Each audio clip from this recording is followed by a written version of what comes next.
नमस्ते मित्रांनो, लक्ष्मीच्या पावलांनी या मालिकेच्या होणाऱ्या 14 जुलैच्या भागामध्ये आपल्याला असं पाहायला मिळणार आहे की इकडे मॉडेलिंग झाल्यानंतर रिपोर्टर म्हणजेच मीडियावाले सगळेजण चांदेकरांच्या घरी आलेले असतात। त्यावेळेस चांदेकरांच्या घरातले सगळेच व्यक्ती तिथे उपस्थित असतात। नयना, अद्वैत, कला त्याचबरोबर आभासुद्धा तिथे असतात। त्यावेळेस लगेचच त्यातील एक रिपोर्टर असा प्रश्न करतो की आबांना चांदेकरांची एक सून एवढ्या कमी कपड्यांमध्ये बाहेर मॉडेलिंग करते, हे चांदेकरांना चालतं का?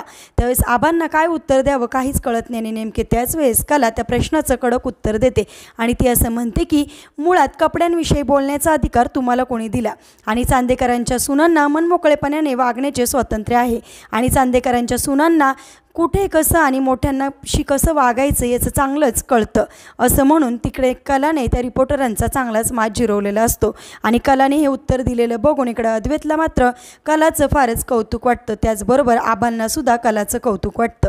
म्हणजेच आता कलामुळे पुन्हा एकदा चांदेकरांचा मानसन्मान वाढलेला असतो। असेच मालिकेच्या पुढील अपडेटसाठी तुम्ही आपल्या रंजक मराठी चॅनलला नक्की सबस्क्राईब करा। थँक्यू।